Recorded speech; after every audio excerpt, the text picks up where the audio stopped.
Redmi not 14 pro എന്ന പുതിയൊരു smart phone ഇപ്പം ഇന്ത്യൻ മാർക്കറ്റിൽ ലോഞ്ച് ചെയ്തിട്ടുണ്ട്. ഈ ഒരു സ്മാർട്ട് ഫോൺ 25,000 രൂപ പ്രൈസ് റേഞ്ചിലായിട്ടാണ് ഇന്ത്യൻ മാർക്കറ്റിൽ ലോഞ്ച് ചെയ്തിരിക്കുന്നത്. ഈ ഒരു വീഡിയോയിൽ നമ്മൾ നോക്കാൻ പോകുന്നത് റെഡ്മി നോട്ട് 14 പ്രോ എന്നുള്ള ഫോണിന്റെ നെഗറ്റീവ്സും അതുപോലെ തന്നെ പോസിറ്റീവ്സും കാര്യങ്ങളൊക്കെയാണ്. അപ്പം ആദ്യം ഈ ഒരു ഫോണിന്റെ ഹൈലൈറ്റ് ആയിട്ടുള്ള ചില ഫീച്ചേഴ്സിനെ പറ്റി നോക്കുകയാണെന്നുണ്ടെങ്കിൽ ഇപ്പം ഡിസ്പ്ലേ ഫീച്ചേഴ്സ് നമുക്ക് ഹൈലൈറ്റ് ആയിട്ടുള്ള ഫീച്ചേഴ്സിൽ ഉൾപ്പെടുത്താവുന്നതാണ്. ഇപ്പം ഈ ഒരു ഫോണിൽ 6.6 ഇഞ്ചിന്റെ 1.5K റെസൊല്യൂഷനിൽ വരുന്ന ഡിസ്പ്ലേയും കാര്യങ്ങളൊക്കെ വരുന്നുണ്ട്. അപ്പം ഫുൾ HD റെസൊല്യൂഷനേക്കാളും ബെറ്റർ ആയിട്ടുള്ള റെസൊല്യൂഷൻ വരുന്നുണ്ട്. അപ്പം അത് നല്ലൊരു കാര്യം തന്നെയാണ്. ഈ ഒരു പ്രൈസ് റേഞ്ചിൽ AMOLED ഡിസ്പ്ലേ കൊടുത്തിട്ടുണ്ട്. പിന്നെ കർവ്ഡ് ആയിട്ടുള്ള ഡിസ്പ്ലേയും ഇതിൽ വരുന്നുണ്ട്. 120 ഹെർട്സിന്റെ റിഫ്രഷ് റേറ്റ് ഇതിൽ സപ്പോർട്ട് ചെയ്യുന്നുണ്ട്. 240 ഹെർട്സിന്റെ ടച്ച് സാമ്പിളിംഗ് റേറ്റും ഇതിൽ വരുന്നുണ്ട്. അതുമാത്രമല്ല 2560 ഹെർട്സിന്റെ ഇൻസ്റ്റന്റ് ടച്ച് സാമ്പിളിംഗ് റേറ്റ് എന്നുള്ള ഫീച്ചറും കൂടി ഇതിൽ വരുന്നുണ്ട്. പഞ്ചോൾ ഡിസൈനൊക്കെ ഇതിൽ കൊടുത്തിട്ടുണ്ട്. പഞ്ചോൾ വരുന്നത് ടോപ്പ് സെന്റർ ഭാഗത്തായിട്ടാണ്.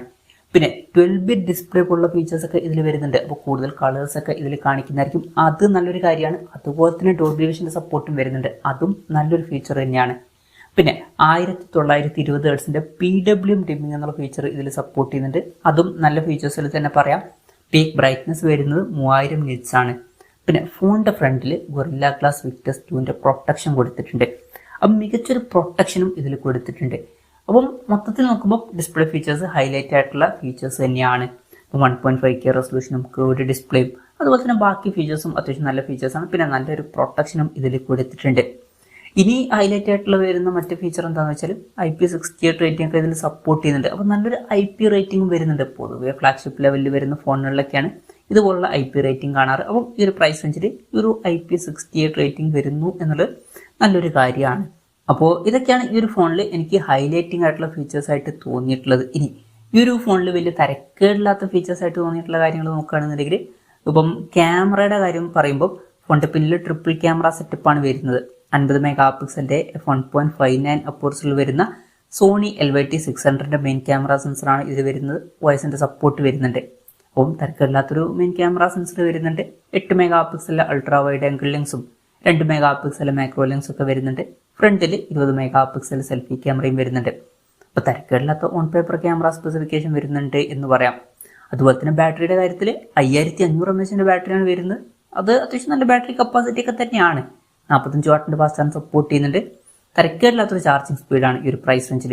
ബെസ്റ്റ് എന്നൊന്നും പറയാൻ പറ്റില്ല. പിന്നെ Type-C ചാർജിംഗ് പോർട്ടും ഇതിൽ കൊടുത്തിട്ടുണ്ട്.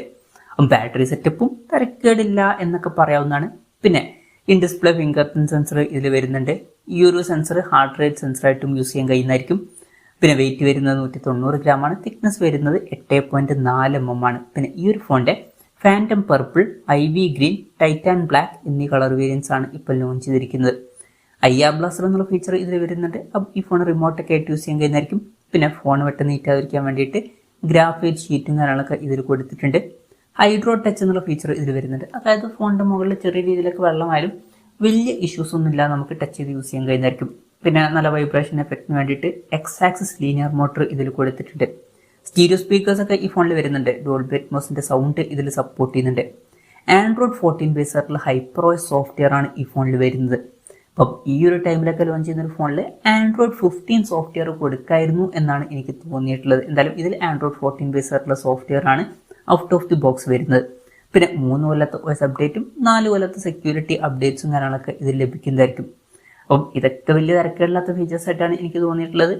ഇനി ഈ ഒരു പ്രൈസ് റേഞ്ചിൽ കുറച്ചൊക്കെ ഡിസപ്പോയിന്റിംഗ് ആയി എന്ന് തോന്നിയിട്ടുള്ള ഫീച്ചേഴ്സിനെ പറ്റി പറയുകയാണെന്നുണ്ടെങ്കിൽ ഒന്ന് പ്രോസസ്സറാണ്. MediaTek Dimensity 7300 Ultra എന്നുള്ള പ്രോസസ്സറാണ് ഇത് വരുന്നത്.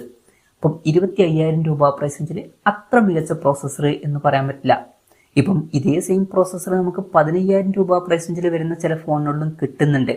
ആ ഒരു പ്രൈസ് റേഞ്ചിൽ അത് ബെസ്റ്റ് എന്ന് പറയാം. 20,000 രൂപയ്ക്ക് താഴെ വലിയ തരക്കേടില്ലാത്തൊരു പ്രോസസ്സർ എന്നും പറയാവുന്നതാണ്. പക്ഷേ 25,000 രൂപ പ്രൈസ് റേഞ്ചിൽ അത്ര മികച്ചൊരു പ്രോസസ്സർ എന്നൊന്നും പറയാൻ പറ്റില്ല.